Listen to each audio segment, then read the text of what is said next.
Olá a todos, espero que esteja tudo bem convosco. Eu sou o gerente do portal de transferências World Transfer Set. Estamos aqui para mais uma entrevista no canal do World Transfer Set, desta vez com Afonso Taira, ele que é um dos destaques do Casa Pia esta temporada. Afonso, como é que estás? Olá, boa tarde. Olha, obrigado pelo convite, antes de mais. Tudo bem? E força, arranca que temos muito para falar, né? Exatamente. Vamos começar já com a primeira pergunta. Passaste 4 épocas da tua formação no Sporting Clube de Portugal. Chegaste a passar até nas seleções nacionais de formação, sub-15 ao sub-19. Gostaria que falasses um pouco e como é que descreves essa tua passagem em Alcochete. Alcochete é brutal. É uma academia fantástica. É óbvio que quando eu comecei, ainda era mais novidade, ainda era mais inovador. Mas a verdade é que poder ter pertencido à formação do Sporting é um orgulho, e não só um orgulho por ter estado com a elite na altura da formação, mas também por aquilo que representava ser aposta por parte daqueles que se consideravam o topo do futebol português e que apostavam nos maiores talentos do futebol português, e ainda hoje em dia é assim, né? Para mim foi uma etapa muito importante, ajudou-me a desenvolver, mas aqui falando fora do óbvio, porque como é natural, tanto o Sporting como o Benfica, como o Porto, mesmo o Braga, estão com formações muito fortes em Portugal, mas falando um bocadinho fora do óbvio, o que eu poderia dizer é que fazer a formação no Sporting dá-te experiências que são inacessíveis noutros contextos, e nomeadamente torneios internacionais, convites para representar o clube a nível fora de portas, jogos tanto amigáveis como em competição com clubes de outra dimensão, um Atlético de Madrid, um Real Madrid, pronto, por aí fora. Estamos a falar de contextos que, mesmo que uma outra formação, como a do Estoril, como a do Belenenses, como a do Casa Pia, possam ser fortes, possam crescer e possam estar cada vez melhores, demora a ter esse estatuto que te leva a poder dar essa experiência às tuas equipas de formação. E isso sim foi um dos elementos mais diferenciadores que eu tive ao longo desses anos, para além de que, e é incontornável, que jogar na formação, no Sporting, uh, trouxe-me maior visibilidade para poder representar a seleção nacional.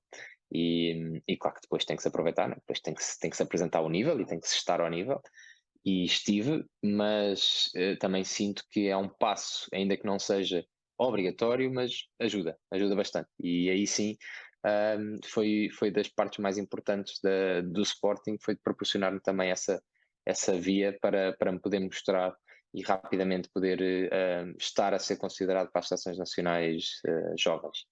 E que sim, que sem dúvida foi uma etapa fundamental para mim.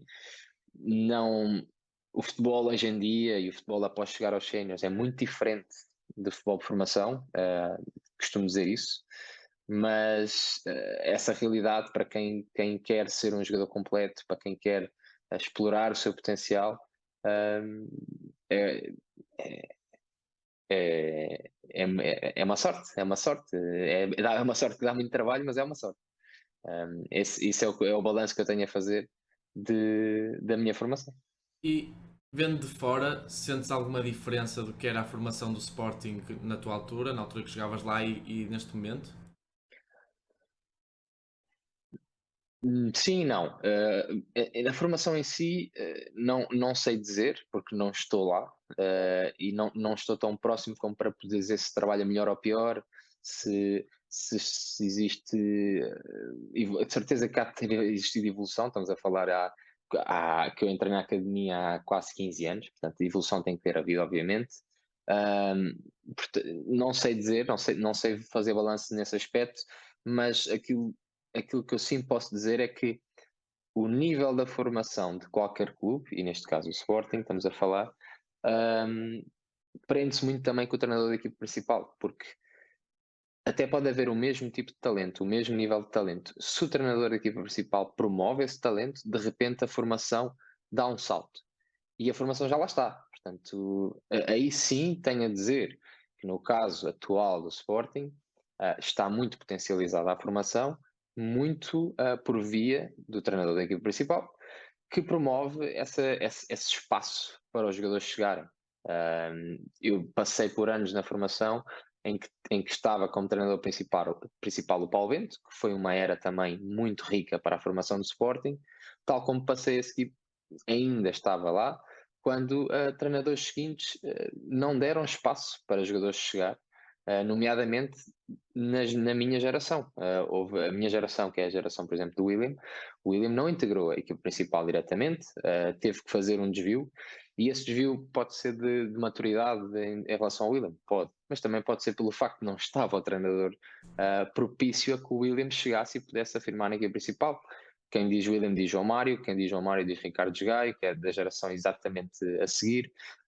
Portanto, posso dizer que a formação de um clube como o Sporting, que já tem anos de experiência nesse campo, e que o Benfica também está nesse patamar, o Porto está nesse patamar, e eu incluo também o Braga nesse patamar, especialmente nos últimos anos, depende muito do treinador da equipe principal. Neste caso, o Sporting atualmente está a potenciar aquilo que tem, e existe qualidade, existe muita qualidade, obviamente. Para quem não sabe, o Afonso nasceu em Cascais e chegou a representar o Estoril Praia, que é da zona de Cascais. Afonso, pergunto se sentiste um dever maior por estares a jogar em casa. Uh, a resposta direta seria não, e vou explicar porquê. Porque eu tenho uma infância muito distribuída. O meu pai foi jogador de futebol e nós, enquanto família, acompanhámos o trajeto que ele teve na carreira. E a carreira dele levou para a Espanha durante alguns anos e ainda para o Algarve. E então eu tenho a minha infância muito distribuída por Lisboa, Espanha, Algarve, e acabo por haver uma sensação menos forte a Cascais, ou neste caso sou de Carcavelos especificamente, do que se eu tivesse vivido toda a minha vida e tivesse feito toda a minha vida nessa zona. O que sim torna especial ter representado o Estoril foi o facto de eu ter representado o Estoril nas camadas jovens. Ou seja, eu faço 2 anos de formação de Estoril antes de ir para o Sporting, que é o início da minha formação em Ainda Portugal, jogaste no praticamente. Algarve. Eu joguei um ano no Algarve, no Internacional de Almancil, que é o meu primeiro ano enquanto jogador de futebol, seja, seja enquanto jogar futebol de competição e estar, pertencer a um clube, é o meu primeiro ano, é aquilo que eu considero o meu primeiro ano, com 10 anos, portanto eu comecei 9 anos, comecei relativamente tarde, e o meu início de trajeto de futebol em Lisboa era no Estoril, pronto, aí sim. Fico lá 2 anos e depois até faço mais anos no Sporting do que no Estoril, mas é assim especial voltar ao Estoril enquanto sénior, porque aí é um voltar a casa, não por causa da minha zona de residência, mas porque comecei a formação em Lisboa no Estoril. E voltar, sim, teve um sabor especial, é um clube também bastante familiar, próximo, de proximidade, tanto com os adeptos como a estrutura, e, e permitiu-me, para já, abrir umas portas para a Primeira Liga. Isso é sem dúvida um dos passos mais importantes da minha carreira, e, e senti que consegui crescer no clube, consegui amadurecer, passei pelas fases de chegar e ter que tentar mostrar que venho de uma segunda liga, mas tenho qualidade para a primeira, que é uma fase gigante para um jogador, para a fase de afirmação de que sim, senhor, sou um jogador com nível para estar na Primeira Liga, para passar para um patamar quase de, de líder dentro do grupo, para assumir papel de capitão. Portanto, são várias fases dentro do mesmo clube. E isso é um crescimento. Foi um crescimento durante 3 anos que me valeu muito do que sou hoje em dia. Ainda tiveste 3 épocas no estrangeiro, 2 anos em Israel e 1 ano na Roménia. Gostaria de saber quais é que foram as principais dificuldades que encontraste a jogar antes de regressares a Portugal. Principais dificuldades foram especialmente encarar um futebol que é diferente, né? O futebol tanto em Israel como na Roménia é futebol muito diferente, e esta dificuldade específica até é mais da Roménia, que já é depois de Israel, mas encontrar um futebol que para todos os efeitos tem um nível inferior ao de Portugal, No entanto, nem por causa disso se tornou mais fácil jogar lá. Uh, Era um futebol com uma dinâmica diferente, difícil de entender, desorganizado, em que os próprios treinadores valorizam coisas nos jogadores que em Portugal que são diferentes do que se valoriza em Portugal e de onde eu sou formado e o tipo de formação que tenho. Então parecia que tinha que gerir e lidar com achar ou sentir que aquilo que me estavam a pedir não era propriamente o mais acertado ou o mais vantajoso, e eu estava a ser julgado por características que não eram as minhas, para todos os efeitos não eram as minhas. O que estavam à procura de um jogador para a posição em que eu jogava não era de todo aquilo que eu podia oferecer ao jogo. Então eu sentia-me frustrado com ter ido parar a um contexto que me contratou eventualmente por reconhecimento de qualidade e reconhecendo que eu tinha nível e qualidade, por estatuto eventualmente, mas não por encaixe. Ou seja, eu não encaixava com aquele jogo, com aquela ideia, com aquele tipo de médios que jogavam naquele país, e isso frustrou. Essa frustração foi eventualmente a maior dificuldade que eu tive dentro do campo nas minhas passagens fora de Portugal. Atenção que isto é uma frustração que também pode acontecer em Portugal. Depende muito também do clube, da filosofia do clube, do estilo de jogo, do treinador, por aí fora. Portanto, isso também pode acontecer em Portugal. Não vamos aqui falar só mal de fora porque eu não me adaptei naquele caso. Mas, mas sim, essa foi a maior dificuldade que eu passei enquanto jogador. Enquanto trajeto e quanto vida fora, não passámos propriamente dificuldades. Eu digo que passámos, eu e a minha mulher, na altura, que estivemos fora juntos, porque encontrámos sítios bons para viver. Nós somos bastante adaptáveis na nossa vida pessoal, e então, nesse sentido, desfrutámos bastante. Israel é um país fantástico para se viver. A Roménia é um pouco diferente e depende também muito da cidade em que se está, mas pronto, mas também vivemos bem. Agora sim, culturas muito diferentes. Israel requer uma capacidade de adaptação muito, muito grande, mas essa parte correu bem. Essa parte correu muito bem. E quais é que são as principais diferenças? Vou escolher Israel, porque jogaste lá 2 épocas. Quais é que são Uhum. as principais diferenças que destacas entre o campeonato português e o campeonato israelita?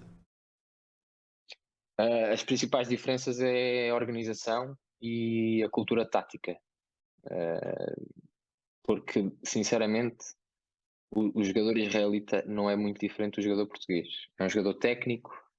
O futebol no campeonato israelita é um futebol técnico. É um futebol, e mesmo os adeptos que gostam de jogadores técnicos e que tratam bem a bola e que têm momentos de iniciativa. Nós em Portugal é igual. Nós gostamos de promover a bola e o jogo com bola. Portanto, não há não existe uma discrepância grande técnica entre o jogador português e o jogador israelita. Nós, se virmos alguns jogos do campeonato israelita, vemos jogadores a fazer coisas individualmente com a bola que pensamos: porra, se este jogador faz isto aqui, será que consegue fazer isto em Portugal? E a resposta é sim, consegue, porque eles são ousados, eles são irreverentes, não se importam de tentar. E tendo essa capacidade técnica, fazem coisas fantásticas. Fazem golos de letra, fazem assistências de pontapé de bicicleta, fazem chapéus no meio campo. Esse pessoal faz isto, conseguem fazer isto. Por outro lado, não são organizados, o jogo é muito, muito aberto, muito partido, são muito emocionais. Isto também vem um bocadinho com essa situação de serem ousados e irreverentes, são muito emocionais. O jogo é muito emotivo, é muito com o coração, e em Portugal também isso é uma diferença. Aqui o jogo é mais pensado, é mais estável, é menos visceral, pronto, é mais organizado. E os próprios treinadores promovem muito essa organização de jogo, essa estabilidade emocional. Lá não. É com o coração aqui na garganta a bater e a fazer o estádio vibrar. Pronto. Tem coisas positivas e coisas negativas, né? Em termos de resultados, normalmente as equipas mais organizadas conseguem ser mais estáveis mesmo em termos de campeonato. Por outro lado, mais emoção significa mais momentos de espetacularidade. Pronto. São diferentes por aí. Acredito agora, depois desta entrevista, que alguns clubes portugueses ponham os olhos nos jogadores de Israel. Mas Eh, não, desculpa interromper-te, não é à toa, neste caso, não sei se não é o Passos Ferreira que já tem 2 jogadores israelitas, e se não tem atualmente, teve o ano passado, se não me engano. O Aroca, por não, o acaso não Aroca que sei, tem, já não sei confirmar isso. Por acaso não tenho mas, conhecimento. tenho ideia que existem neste momento 2 ou 3 jogadores israelitas em Portugal.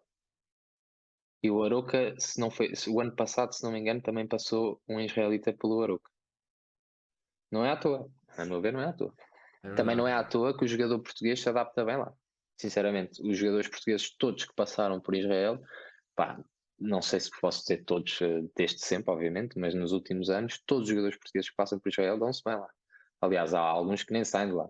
Estamos a falar aqui do Geraldes, lateral direito, que também passou pelo Sporting, fez formação do Sporting, se não me engano, no Maccabi Tel Aviv e esteve lá bem. O Josué, que agora assinou no Rio Ave, passou pelo Maccabi Tel Aviv também bem. O Miguel Vítor está no Abel Beersheva há 4 ou 5 épocas. Já tivemos o David Simão e Josué a passar pelo Beersheva também. Acho que não é à toa, sinceramente. Acho que é futebol que tem muito, muito em comum. Futebol e maneira de viver até. Mesmo o país em si tem muita, muita coisa muito parecida com Portugal. Regressaste a Portugal depois de jogares na Roménia, regressaste para a Bessade, agora estás no Casa Pia, que tem surpreendido bastante esta temporada. Acredito que ninguém acreditava no início tão positivo da vossa parte. Gostaria de saber qual é que para ti é o fator-chave para terem um grupo tão unido e terem tido o grande início de época que estão a ter até o momento. Ok. O fator-chave para o início de época é o mesmo que transita da época que fizemos, da época passada. O grupo, o grupo é muito forte, acho que se nota em vários momentos, não só porque eu estou lá dentro e sei dizer, acho que se nota que o grupo é forte. E isso também não é só mérito do grupo, também é mérito de quem escolhe os jogadores, é mérito da equipa técnica porque promove esse espírito positivo. Mas efetivamente acho que os jogadores escolhidos foram muito bem escolhidos. As personalidades, mais do que os jogadores, as personalidades escolhidas foram muito bem escolhidas. Criou-se ali uma dinâmica e uma proximidade, uma entreajuda que é, a meu ver, difícil de encontrar. Eu, pelo menos, nunca encontrei tão forte. Já encontrei bons grupos e grupos onde me diverti bastante na minha carreira. Mas uma coisa é encontrar grupos que se dão bem, outra coisa é encontrar grupos que se dão bem e que conseguem exceder-se e chegar ao limite do que conseguem fazer desportivamente. É o caso deste grupo. Não é fácil encontrar 11 jogadores ou 11 pessoas que estão em campo e que sofrem um golo e que parece que não aconteceu nada. Parece que, ok, sim senhor, recebemos o golo, vamos lá dar a volta a isto tranquilamente, sem grandes loucuras, sem grandes reclamares uns com os outros, sem grandes momentos de frustração. Sofremos um golo na Madeira, difícil de encarar naquele momento, porque acabou por ser um erro que o nosso guarda-redes acaba por cometer, pronto, que acontece, não é? Que é natural poder acontecer uma vez em cada X 50 jogos, 100 jogos, que o Ricardo é incrível. E o que acontece logo a seguir é que a equipa, no espaço de 10 minutos, joga um futebol que parece que está a puxar de forças para compensar um erro que um colega cometeu. E notou-se claramente uma mudança de intensidade e de chip e de nível de jogo naqueles minutos até fazermos o gol, que isso para mim é espetacular. Acho que é muito difícil de encontrar. O natural seria frustração e jogar fora, e jogar fora à Madeira, um clube que tem nenhuma experiência na Primeira Liga, basicamente, e jogar fora à Madeira. E pôr-se a perder o jogo não é nada fácil de dar a volta a este jogo. E este grupo faz isto, esta equipa fez isto, sem ter que haver uma intervenção de maior. Ou seja, foi uma coisa natural. Sofremos o gol, um erro individual, vamos embora, vamos dar a volta a isto. E, e isso não é a norma. A norma é ver pessoal a reclamar uns com os outros a seguir um gol destes, ou a seguir um momento difícil, depois há o penalti até dos Óticos, que acaba por haver uma expulsão inerente e tal. E tudo isto vê-se uma equipa que é estável, que é tranquila, que sabe que, ok, tudo bem, isto acontece e nós vamos encarar isto como parte do jogo e vamos solucionar o problema. E não é a primeira vez que esta equipa ganha a virar um jogo. Passos Ferreira é outro exemplo, o ano passado tivemos exemplos também disso, e isso para mim é a maior demonstração da força que o grupo tem, da força que, em conjunto com o treinador e com a equipa técnica e com a própria estrutura, conseguimos ter essa estabilidade para afrontar os problemas com tranquilidade. Eh, e agora reparei aí no barulho Tenho do aqui cão. tenho aqui uma cadelinha, tenho. Não, não há problema. Pois, eu ia pegar nisso do futebol atrativo. O Casa Pia tem demonstrado um futebol muito atrativo e positivo este ano, pelo menos este ano. Fez contratações muito interessantes no mercado de verão e que tive a oportunidade também de acompanhar algumas. Como é que tu vês, como já estavas cá na época passada, como é que tu vês estes jogadores novos a integrarem-se no grupo e a jogarem o futebol implementado pelo Mr. Filipe? E agora tenho uma pergunta para ti. Quais é que são as mais interessantes? Só para te pôr agora a responder uma pergunta. Uh, Isto aqui estamos a Ah, quebrar um já. pouco. Estás a quebrar. Tá bem, então vai, Uh, eu continuo, não te preocupes. Depois dizes-me, a seguir a eu falar, depois dizes tu quais é que achaste mais interessante. A meu ver, os jogadores que vieram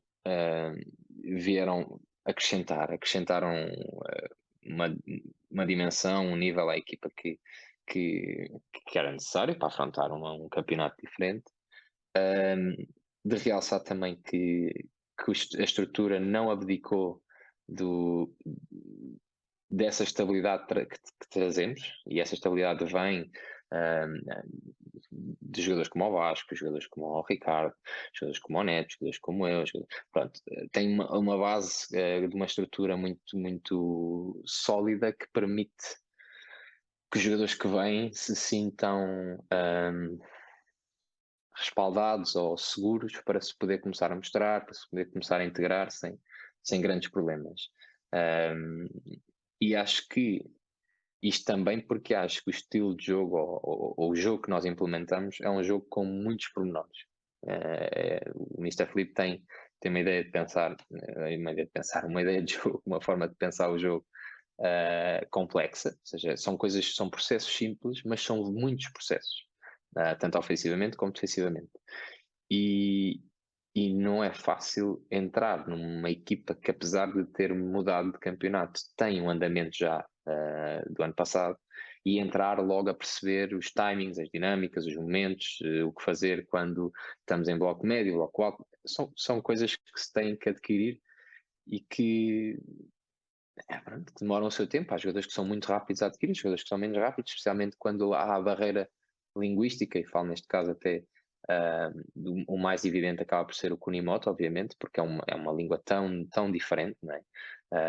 O caso, por exemplo, do Ian, do ETE, que é um espanhol e português é mais próximo, mas, ou do Fareira, aquele lateral direito que acho que jogou na taça, são línguas mais próximas. O Kunimoto é uma língua muito diferente e, no entanto, até é um jogador que também, pela sua inteligência, conseguiu rapidamente fazer essa adaptação. Mas tem muitos pormenores para aprender, tem muitas coisinhas para considerar. Acho que é um estilo de jogo que, ao mesmo tempo que é simples, tem muitos pormenores. E então, nesse sentido, acho que tem que se dar tempo também. Em alguns momentos, tem que se dar um bocadinho de tempo para o jogador passar por esse processo de forma natural. E há jogadores que, se calhar, conseguiram demonstrar desde agosto o seu nível, e há jogadores que só vão conseguir demonstrar lá mais para outubro, novembro, dezembro, faz parte. A época é longa e todos vamos ser muito relevantes. Temos que aqui retomar, fazer aqui um pequeno corte, que o tempo da gravação estava a acabar. Vamos regressar então às perguntas. Próxima. Afonso, és atualmente o jogador com maior pontuação na Goal Point do Campeonato Português. Gostaria de saber o que é que significa para ti teres a melhor pontuação do Campeonato Português com jogadores de grande nível, dos três grandes, ou até do Braga ou de outros clubes. Olha, eu para já não sabia que era, mas acompanho a Goal Point é uma referência para mim em termos de avaliação e de parâmetros, porque acho que uh, existem várias formas de se avaliar um jogador. Uh, uma delas e a mais usada e a que vem desde sempre é o olhómetro, né? É aquilo que nós vemos e achamos e sentimos, e é muito importante, ou seja, há coisas que os números não conseguem efetivamente valorizar. Há trabalho invisível do jogador que não se nota nos números, ou pelo menos eu não sei como interpretá-lo, e, isso vale sempre. Isso são avaliações muito mais parciais, né? São muito mais enviesadas, mas com muito valor. E depois acho que a avaliação dos jogadores também necessita ter esse elemento de imparcialidade, de pão, pão, queijo, queijo. Estes são os números, é isto que faz, incontornável se gosta, se não se gosta, é isto que o jogador faz. Para mim, o Goalpoint é uma referência nesse sentido. Acompanho muito e acho que fazem um trabalho brutal. Acho que temos sorte de ter neste caso, um grupo, uma empresa a fazer este tipo de trabalho baseado e sediado em Portugal. Acho que é brutal. E para mim significa que eu consigo convencer a vários níveis. Neste caso, a nível de quem me vê jogar e quem aprecia o meu estilo de jogo e quem gosta daquilo que eu trago ao jogo. E também é suportado por aquilo que eu faço em termos práticos, em termos de números, em termos de ações. Para mim, a parte que mais satisfação me traz na Goalpoint em qualquer tipo de trabalho estatístico é mais virada para o meu jogo defensivo. Aquilo que eu sinto e senti ao longo de toda a minha carreira é que quem me vê jogar me considera um jogador que primeiro joga com bola e depois sem bola. E os números indicam exatamente o oposto. Eu também gosto de ser considerado um jogador tecnicamente evoluído, obviamente todos gostam. Gosto de ser considerado um jogador que trata bem a bola, claro que sim, mas sinto que eu primeiro sou um jogador que apresenta um grande nível defensivo e depois sou um jogador que compensa, ou não é compensa, mas junta a isso uma capacidade de jogar com bola muito, muito interessante. E a Goalpoint, neste caso, que é a referência que eu vou seguindo, valida muito isto. Eu acabo por estar muitas vezes destacado para os meus números defensivos, aquilo que eu trago ao jogo defensivamente. E, e essa é a maior satisfação que eu tenho quando acompanho portanto, os ratings deles, ou mais do que ver a pontuação que eles me dão, o algoritmo dá, ou o que quer que seja, é mais as ações específicas que eu vou à procura. Eu vou à procura de saber os desarmes que eu tenho e a percentagem de acerto desses desarmes, porque eu até posso ter muitos desarmes, é a mesma coisa do que remates à baliza, até posso ter 3, se eu remato 20 vezes por jogo, 3 não é um grande número, né? Portanto, isso também me interessa-me saber se as minhas ações defensivas são no meu meio campo ou no meio campo ofensivo. É muito diferente para uma equipa que está a atacar, conseguir recuperar a bola logo no meio campo ofensivo tem um valor muito mais alto do que se eu recuperar a bola na minha área. Isso também me interessa. É isso que eu tiro da Goalpoint, neste caso. Não só tens uma grande pontuação na Goal Point, como também já foste apelidado do Rei dos Desarmes, tens sido um dos grandes destaques da Liga Portugal BUI nesta época. Gostaria de saber como é que um jogador como tu, de uma equipa dita pequena, consegue lidar com esta pressão e com os holofotes em cima. Eu, primeiramente diria que não é pressão nenhuma, não é pressão nenhuma ser considerado um dos jogadores mais em maior destaque ou com um nível mais alto. É só motivo de prazer e de satisfação. O Casa Pia, por ser o clube que é e da forma como está montado e da forma como é trabalhado, a pressão que traz é a pressão de trabalharmos no nosso limite e não existe uma pressão de resultados, ainda que temos os nossos objetivos, obviamente, mas não existe uma pressão de resultados, não existe uma massa associativa grande e com expectativas que possamos defraudar neste momento, mesmo que tivéssemos uma massa associativa grande. numa época de chegada à Primeira Liga e com o que estamos a fazer à partida não iríamos defraudar expectativas de ninguém, portanto também não é esse o caso. Ah, neste, quanto a mim especificamente, é um desafio muito, muito porreiro de se ter, porque eu sou apelidado do Rei dos Desarmes há 2 épocas atrás também, quando estava na Bessade, e poder puxar o filme 2 anos à frente e estou outra vez a apresentar esse nível, é motivo de satisfação pessoal, porque os anos vão passando e eu em momentos saio da Primeira Liga, houve um momento que saí da Primeira Liga para ir para o estrangeiro, neste outro segundo momento saí da Primeira Liga para ir à Segunda Liga, neste caso, e voltando à Primeira Liga e consigo ir apresentando o nível que vale esse tipo de destaque e que vale esse tipo de menções e para mim é muito, muito satisfatório sentir ano após ano que o meu lugar é este, o meu lugar é a Primeira Liga em Portugal. Antes dizia-se que os jogadores aos 27, 28 anos chegavam ao auge da sua carreira, mas nos últimos tempos temos visto os jogadores aos 30, 31 a chegar ao topo. Afonso, tu já com 30, tanto destaque nesta temporada, sentes-te no auge da tua carreira? Sinto que estou nos momentos mais bonitos da minha carreira. E isso não tem só a ver com o nível de jogo, tem a ver também com a equipa em que estou, com aquilo que estamos a fazer, com, com o desfrutar em campo, de estar a jogar com o grupo de jogadores que tenho à minha volta, de estar a representar um clube com o qual me identifiquei desde o primeiro dia que cheguei. Portanto, sim, diria que estou no auge da minha carreira por tudo isso. Por tudo isso. O nível a que estou é muito bom, é muito bom também para ajudar a equipa, para ajudar a implementar o estilo de jogo e o jogo que a equipa técnica pede. Mas efetivamente estão a ser anos, e digo anos, desde que cheguei ao Casa Pia já passou, já é mais do que um ano, estão a ser anos em que estou a desfrutar muito do trajeto que estamos a fazer e sim, mesmo tendo estado o ano passado na segunda liga, efetivamente aquele dia 15 de maio foi o auge da minha carreira, aquele momento de subida foi o auge da minha carreira a todos os níveis e este ano continua essa história, continua essa caminhada e estou a desfrutar muito daquilo que estamos a fazer em campo. Agora vamos avançar para as perguntas do público, são apenas três, eu que coloquei nos stories do Instagram para o público de fazer algumas perguntas. Vamos avançar já para a Ok? primeira, pergunta do João Pedro Ferreira, que pergunta qual é que é o jogo mais memorável que tiveste até agora e já agora ele diz que és o ídolo dele.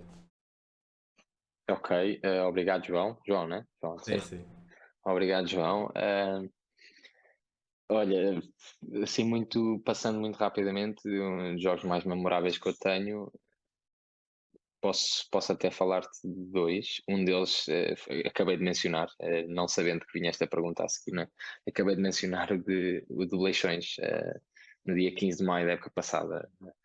Foi os jogos mais bonitos que já joguei por tudo o que significou, mas por naquele momento sentir que a equipa estava toda a tocar o mesmo instrumento, estávamos todos alinhados, estávamos todos no mesmo mindset, com o mesmo feeling, com a mesma vontade, com o mesmo desejo, tudo alinhado. Isso foi uma sensação daquelas que arrepia, daquelas que de certeza que me vou lembrar para sempre. Mas tinha outra mente porque também teve muita carga emocional e também teve uma parte de sucesso associada, que foi o meu primeiro derby em Israel. Uh, Derby não é derby mesmo, é como se fosse, não era da mesma cidade o clube, foi Beitar Jerusalém contra o Safnin, e passo a explicar. O Safnin é uma equipa desconhecida, obviamente. É um derby religioso mais do que futebolístico. O Beitar Jerusalém é uma equipa, é um clube que é 100% judeu, e o Safnin é um clube 100% árabe. E existem no mesmo campeonato e no mesmo país e não existe qualquer tipo de problema, mas tem uma representação muito grande de duas religiões que nem sempre coabitam, não é? Nem sempre se dão bem. e transporta-se um pouco para dentro de campo. Os adeptos também fervem muito em relação a esses jogos. Existem 2 derbys deste estilo em Israel. O outro é Beitar Jerusalém Apoel Tel Aviv.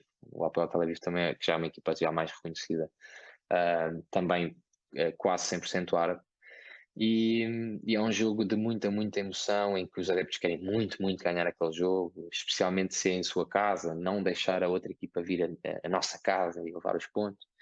E é um jogo que ganhamos 3-2 e o terceiro golo sou eu que faço.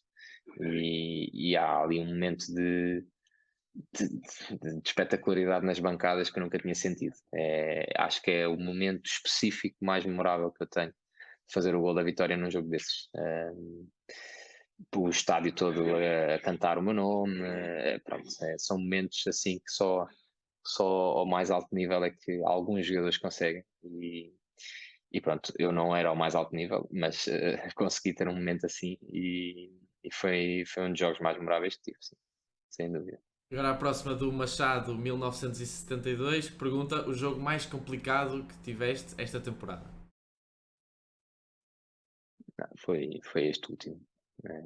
Sem, acho que foi o jogo onde tivemos mais dificuldades, onde tivemos que passar por períodos de estar por baixo no jogo durante mais tempo.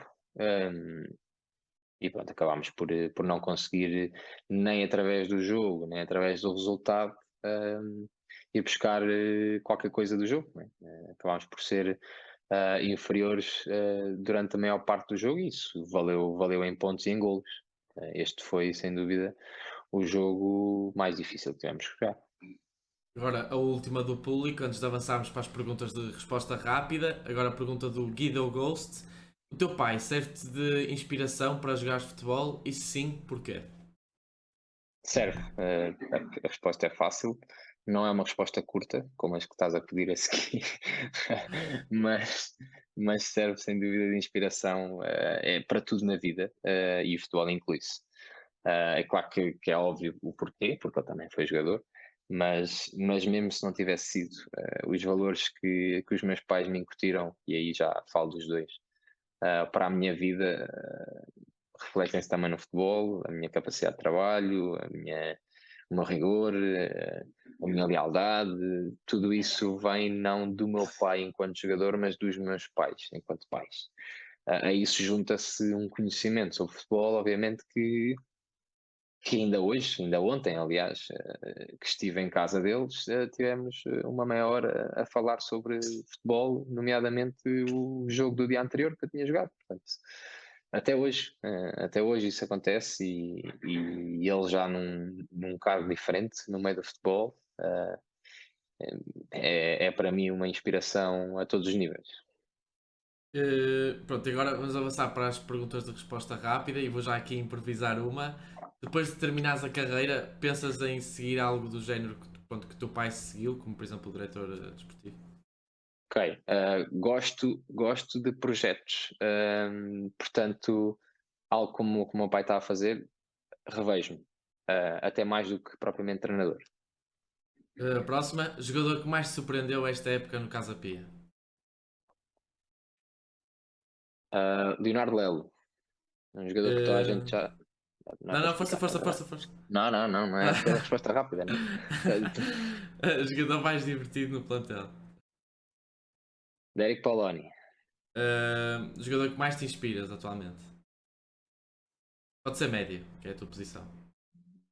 Sem dúvida que há de ser médio. O problema é que ele já não joga, é o Zidane. Mas atualmente diria o Kevin De Bruyne. Pronto, e para terminar, define o Casa Pia numa palavra. Irreverente. Pronto, e chega aqui ao fim mais uma entrevista no portal World Transfer Set. Muito obrigado, Afonso, pela tua disponibilidade e por teres aceito este convite. Obrigado. Obrigado também ao público por ter assistido até aqui. Embaixo na descrição tens aqui as minhas redes sociais, o código promocional na Betano que aconselho vivamente a passar por lá. Partilha a entrevista que é bastante importante, deixa o like e deixo-vos um forte abraço.